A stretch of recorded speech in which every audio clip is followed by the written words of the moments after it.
Friends, आज दिनांक 13 जुलाई 2021, class 12th subject biology.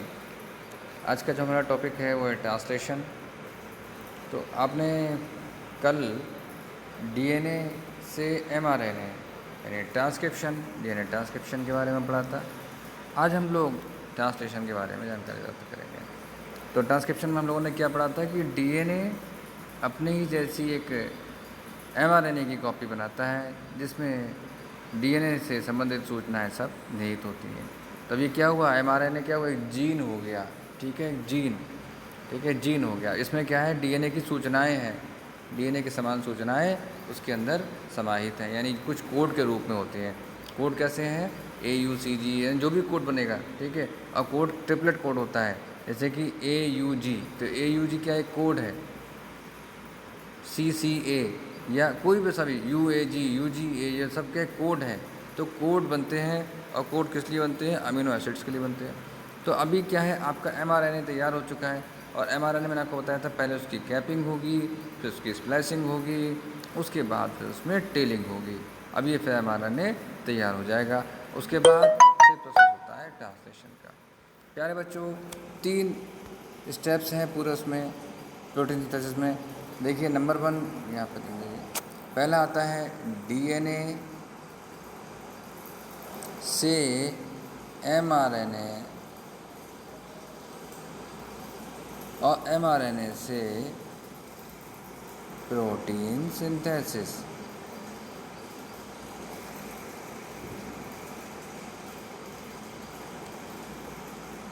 तो अभी तक आप लोगों ने ट्रांसक्रिप्शन पढ़ा था, और ये पार्ट भी देखो मैंने ऐसे ही बनाया है कि एमआरएनए जब बनता है तो कहाँ बनता है, ट्रांसक्रिप्शन प्रोसेस में बनता है।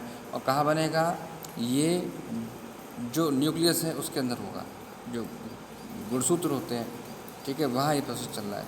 ठीक है, हो गया।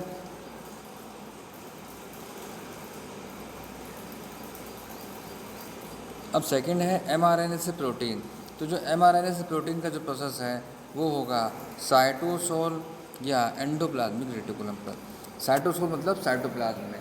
साइटोप्लाज्म क्या है, जो कोशिका के अंदर द्रव्य बह रहा है, ठीक है, सेल के अंदर जो जो द्रव्य बह रहा है उसको साइटोप्लाज्म कहते हैं। ठीक है, जो न्यूक्लियस में बह रहा है वो न्यूक्लियोप्लाज्म कहलाएगा। जो साइटो जो जो जो सेल में बह रहा है तो हम क्या कहेंगे, साइटोप्लाज्म कहेंगे। तो साइटोप्लाज्म में अब यहाँ पे एक नाम आया एंडोप्लाज्मिक रेटिकुलम। देखिए इस क्रिया में राइबोसोम भाग लेते हैं। तो राइबोसोम एंडोप्लाज्मिक रेटिकुलम पर चिपके रहते हैं। एंडोप्लाज्मिक रेटिकुलम 2 प्रकार की होती है, एक होती है ग्रैनुलर, एक होती है ए ग्रैनुलर। तो जो ग्रैनुलर होती है उस पर राइबोसोम चिपके रहते हैं, तो ये प्रोसेस वहीं कंप्लीट हो जाता है। ठीक है, और बाकी प्रोसेस जो है अगर नहीं होता है तो वहाँ साइटोसोल में तो है ही, ठीक है, वहाँ ही प्रोसेस हो जाएगा।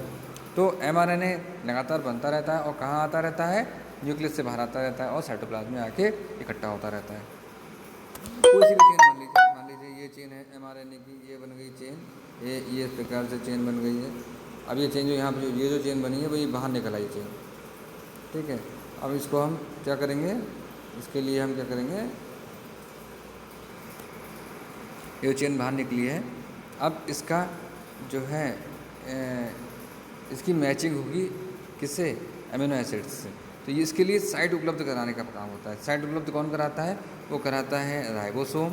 राइबोसोम कैसे बनता है, वो बनता है आरआरएनए से। मैंने आपको कल बताया था कि राइबोसोम में आरआरएनए लगभग 60% होता है और 40% प्रोटीन होती है। तब आरआरएनए क्या करता है, राइबोसोम क्या करता है, इस कोड को पढ़ता है, इस जो हमने जो आपको बताया है ये एमआरएनए के कोडों को पढ़ता है। ठीक है, और ट्रांसफ़र आरएनए क्या करेगा, अमीनो एसिड्स हैं जितने भी बॉडी में हमारे अमीनो एसिड्स पाए जाते हैं, सेल के अंदर पाए जाते हैं, उनको ला कर उसको मैच करवाता है, और लगातार प्रोटीन की पॉलीपेप्टाइड चेन्स बनती रहती हैं। ठीक है, चलिए इसको स्टार्ट करते हैं पूरे डीपली स्टडी से। ट्रांसलेशन वह प्रोसेस है जिसमें अमीनो एसिड्स के पॉलीमर्स से पॉलीपेप्टाइड चेन का निर्माण होता है। अमीनो एसिड्स के क्रम व अनुक्रम में पाए जाने वाले क्षारों, यानी कि जो क्षार होते हैं ना, जो बेस होते हैं के अनुक्रम पर निर्भर होता है। एमआरएनए में पाए जाने वाले अमीनो अम्ल पेप्टाइड बंधों द्वारा जुड़े रहते हैं। किससे, पेप्टाइड बंधों द्वारा जुड़े रहते हैं। पेप्टाइड बॉन्ड्स के निर्माण में ऊर्जा की आवश्यकता होती है। इस कारण से जो फर्स्ट फेज़ में अमीनो एसिड्स स्वयं एटीपी की उपस्थिति में सक्रिय हो जाते हैं, ट्रांसफर आरएनए से जुड़ जाते हैं। इस तरह प्रोटीन संश्लेषण के लिए आवश्यक राइबोसोम में अमीनो एसिड्स का पहुंचना प्रारंभ हो जाता है। यानी कि जो भी अमीनो एसिड्स हैं वो राइबोसोम पर पहुंचेंगे और कौन लेके आएगा? Transfer RNA. कौन लेके आएगा? ट्रांसफर आरएनए लेके आएगा और ढूंढ ढूंढ के लेके आएगा, भाई ये तुम्हारा वाला है, चलो भाई चलो तुम्हारा नंबर आ गया। इस प्रकार से ला के जो है लेके जाएगा, ठीक है। फिर छोड़ेगा वहाँ पे उसको एमिनो एसिड को, फिर दूसरे को लेके आएगा, फिर वो कोड पढ़ता है, कोड पढ़ेगा, फिर दूसरा लेके आएगा, उसको छोड़ेगा, फिर तीसरा लेके आएगा। इस प्रकार से ये लाता रहेगा। इसका काम क्या है? ट्रांसफर आने का, केवल अमीनो एसिड को जो राइबोसोमल साइट है उस पर लेके आने का। एमआरएनए में ट्रांसफर आने पर इकाइयों का अनुक्रम होता है जिनके किनारों पर इनिशिएशन कोडोन यूएजी तथा अंत में टर्मिनेशन कोडोन यूएए, यूजीए और यूएजी 3 कोडोन होते हैं। देखिए मैं फिर से बोल रहा हूँ, इनिशिएशन कोडोन, जैसे आपने यहाँ पे अगर देखोगे, मैं आपको दिखाता हूँ, देखिए यहाँ पे आपको एक कोड लिखा हुआ दिखाई दे रहा है। ये क्या है? AUG। यानी कि जब भी प्रोटीन सिंथेसिस स्टार्ट होगी तो इसी कोड से स्टार्ट होगी। देखो ये जो आपका है ना, ये क्या कहते हैं इसे, राइबोसोम, ये यहीं से स्टार्ट हुआ है। अब यहीं से सब कोडों को, जितने भी कोड जो बने हुए हैं सबको कोडों को पढ़ेगा। लेकिन पढ़ेगा कैसे? पहले AUG से स्टार्ट करेगा। AUG क्या है? AUG ये एक इनिशिएशन कोडोन है, समारंभ कोडोन है, प्रारंभ कोडोन है, कुछ भी बोल सकते हैं आप, जिससे क्रिया शुरू होगी। और एक और नाम मैंने आपको बोला है अभी, UAA, UGA, UAG, ये 3 कोडोन हैं। इन 3 कोडोन को अगर कहीं भी दिखाई देंगे, देखिए यहाँ पे UGA दिखाई दे रहा है, इसका मतलब क्या है? यहीं पे ये प्रोसेस ख़त्म होनी है, ये स्टॉप करने वाले हैं, ख़त्म करने वाला प्रोसेस है। ये यहाँ पे जहाँ पे दिखाई देगा ये तीनों में से कोई या तीनों, तो समझ लीजिए प्रोसेस यहीं ख़त्म होगी। यहाँ से लेके AUG से स्टार्ट होगी, AUG से, इसे मेथियोनिन बोलते हैं। इसका जो इसका अमीनो एसिड होता है वो मेथियोनिन होता है, ठीक है। लेकिन UAA, UGA और UAG ये टर्मिनेशन कोडोन होते हैं और इनका कोई भी अमीनो एसिड नहीं होता है। तब ये हमारा जो है mRNA ट्रांसफर आरएनए इसको लेके लाता रहेगा, जो पॉलीपेप्टाइड की कोडिंग करते हैं। Initiation codon AUG transfer RNA से जुड़ता है। इसके बाद राइबोसोम प्रोटीन बनाता है, ठीक है। प्रोटीन सिंथेसिस, यानी कि प्रोटीन क्या बनाता है? प्रोटीन थोड़ा ना होता है, पॉलीपेप्टाइड चेन बनाता है, ठीक है। पॉलीपेप्टाइड चेन बनाता चला जाएगा और इसी को बाद में प्रोटीन कहते हैं। इस अवस्था में इलॉन्गेशन से जुड़कर एक जटिल संरचना का निर्माण होता है, जो आगे चलकर ट्रांसफर आरएनए के प्रति एंटीकोडोन पूरक जो क्षार होते हैं युग्म बनाकर जुड़ जाते हैं, ठीक है। यानी कि जो कोड आपको दिखाई देते हैं ना, ये जो आपको दिखाई दे रहा है यहाँ पे, ये जो एक चेन दिखाई दे रही है आपको, ये जुड़ते चले जाते हैं। ये क्या है? प्रोटीन इलॉन्गेशन हो रहा है, ठीक है। राइबोसोम mRNA के एक एंटीकोडोन से दूसरे एंटीकोडोन की ओर जाता है। एक के बाद एक एमिनो एसिड्स के जुड़ने से पॉलीपेप्टाइड चेन्स का निर्माण होता रहता है, जो DNA द्वारा निर्देशित या डायरेक्शन जो होता है उसका ट्रांसफ़र होता है तथा निरूपित होता है।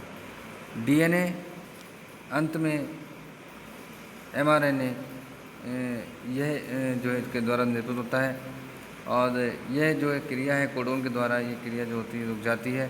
कौन से? टर्मिनेशन कोडोन के द्वारा। ये आपको दिखाई दे रहा है यहाँ पे UGA, यहाँ पे UGA दे रखा है।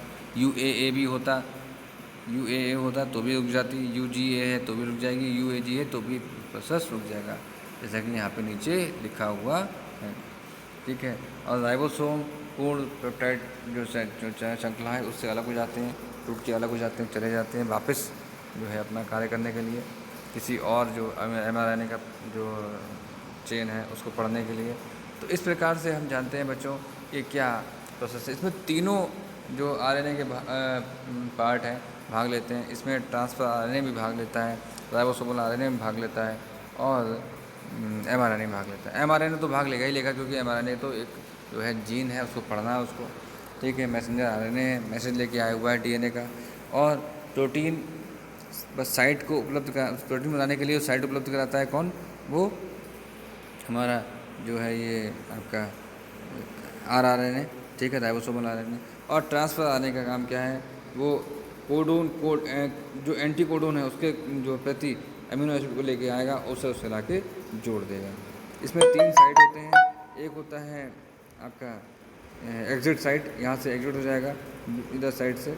एक होता है आपका अमीनो एसिड साइट्स, ठीक है, और एक बीच में एक साइड और है, ठीक है। इस प्रकार से अमीनो एसिड्स आते जाएंगे और जुड़ते जाएंगे लगातार। तो इस प्रकार से बच्चों जो है आपका ये टॉपिक यहीं पे ख़त्म होता है। इसको आप लोग नोट करिएगा, एक बार अगर होगा तो दोबारा से आप इसको देख लीजिएगा, दोबारा देखिएगा, आपके पास वीडियो सेव है, ठीक है। Thank you so much. इसको नोट कर लीजिएगा, याद करिएगा। ये क्वेश्चन बहुत इंपॉर्टेंट है, transcription translation. Thank you so much.